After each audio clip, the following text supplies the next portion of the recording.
የተወደዳችሁና የተከበራችሁ የቋንቋ አካዳሚ ቻናል ተከታታዮች በያላችሁበት ሰላማችሁ ይብዛ። የተለያዩ አስተማሪ ነጥቦችን ወደ እናንተ ማድረሳችን ይታወቃል። ዛሬም እንደተለመደው ከዚህ በፊት ስናደርሰው እንደነበር የተለመደው ዝግጅታችን ወደ እናንተ ይዘን መቅረባችን ቀጥሏል።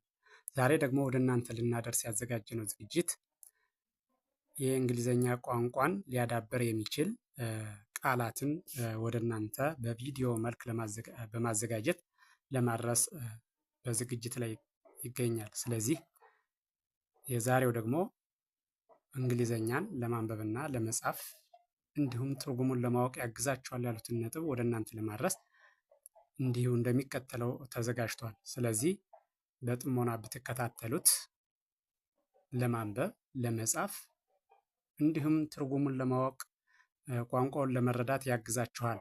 ስለዚህ ወደ ዝግጅቱ በቀጥታ አልፋለሁ። በጥሞና ተከታተሉ። እሺ፣ ወደ ዝግጅቴ ሳልፍ ይሄው መጀመሪያ የእንግሊዘኛው ቃል አለ። ቀጥሎ ደግሞ ትርጉሙ በአማርኛ ተጽፏል። ቀጣይ ላይ ትርጉሙ በአማርኛ ተጽፏል። ስለዚህ በመጀመሪያ የእንግሊዘኛውን አነባዋለሁ ደጋግሜ፣ ከዚያ የአማርኛውን እያደረጉ ቀጥላለሁ።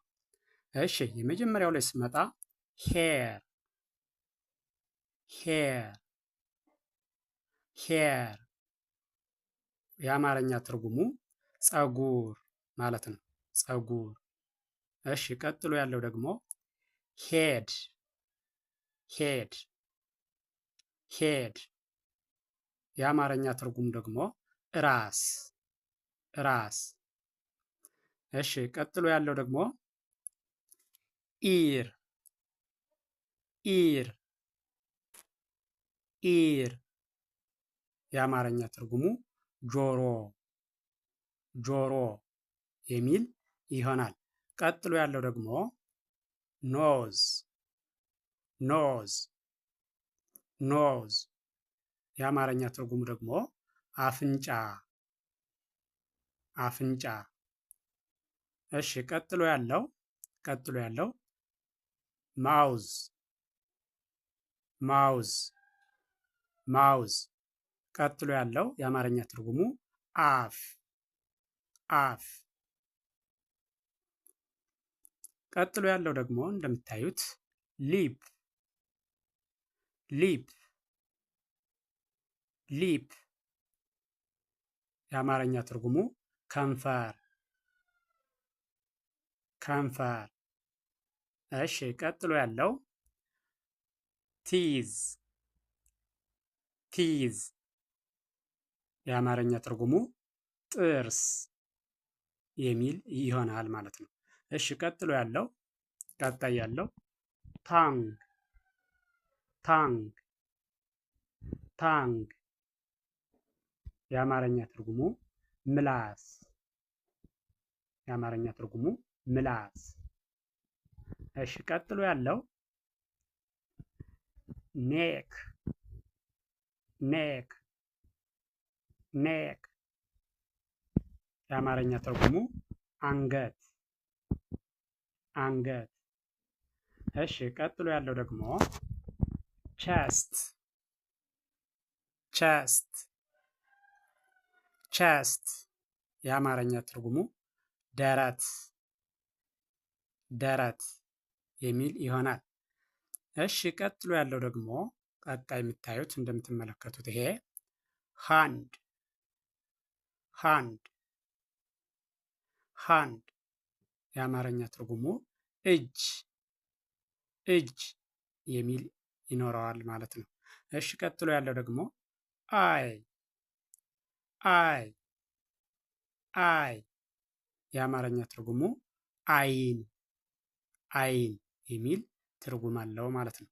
ቀጣይ ያለው ደግሞ ቀጥሎ ያለው ሌግ ሌግ ሌግ የአማርኛ ትርጉሙ እግር እግር። እሺ፣ ቀጥሎ ያለው ደግሞ ብረስት ብረስት ብረስት የአማርኛ ትርጉሙ ጡት ጡት የሚል ትርጉም አለው ማለት ነው። ቀጥሎ ያለው ደግሞ ኒ ኒ ኒ የአማርኛ ትርጉሙ ጉልበት ጉልበት የሚል ይሆናል ማለት ነው። ይሄኛው ደግሞ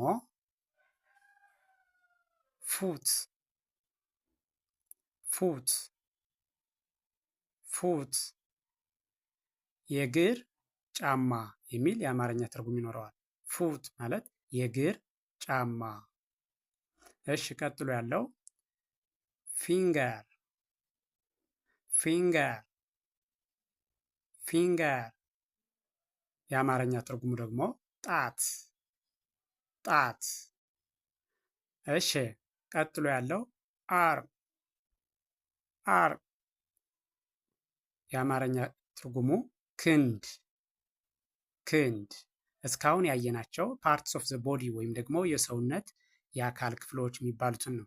የሰው ልጅ የሰውነት የአካል ክፍሎች የሚባሉትን ፓርትስ ኦፍ ዘ ቦዲ የምንላቸውን አይተናል። አሁን ደግሞ ቨርብስ የምንላቸው ወይም ደግሞ ግስ የምንላቸውን ማለት በአማርኛ ግስ የሚባሉትን ወይም ደግሞ በኢን እንግሊሽ ቨርብ ሶ ዊ ትራይ ቱ ሪድ ኢት ራን ራን ራን በአማርኛ መሮጥ መሮጥ። እሺ ቀጥሎ ያለው ድሪንክ ድሪንክ ድሪንክ ቀጥሎ ያለው የአማርኛ ትርጉሙ መጠጣት መጠጣት የሚል ትርጉም ይኖረዋል። ቀጣይ ያለው ደግሞ ቀጥሎ ያለው ወክ ወክ ወክ የአማርኛ ትርጉሙ መራመድ መራመድ የሚል ትርጉም አለው። ቀጥሎ ያለው ደግሞ ሲት ሲት ሲት የአማርኛ ትርጉሙ መቀመጥ መቀመጥ። እሺ ቀጥሎ ያለው ስታንድ ስታንድ ስታንድ መነሳት የአማርኛ ትርጉሙ መነሳት። እሺ ቀጥሎ ያለው ደግሞ ስሊፕ ስሊፕ ስሊፕ የአማርኛ ትርጉሙ መተኛት መተኛት። ቀጥሎ ያለው ዌክ ዌክ ዌክ የአማርኛ ትርጉሙ መንቃት መንቃት ሚል ትርጉም ይኖረዋል ማለት ነው።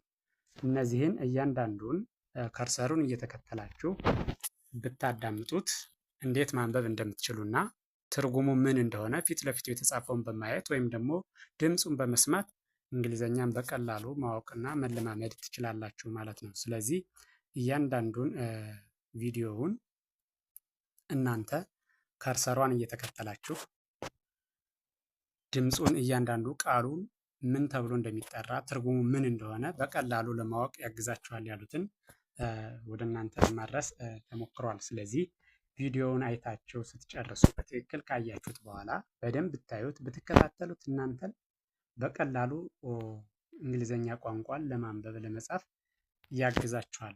ትማሩበታላችሁም ታተርፉበታላችሁ። ስለዚህ አይታችሁን ስትጨርሱ ላይክ፣ ሼር፣ ኮሜንት፣ ሳብስክራይብ በማድረግ ታጠናቅቃላችሁ ማለት ነው። ስለዚህ ላይክ እና ሼር፣ ኮሜንት፣ ሳብስክራይብ ማድረግ አይዘነጋም። ደግነት ለራስ ነው። በሌላ ዝግጅት እስከምንገናኝ መልካም ቀን፣ ቸርን ሰንብት።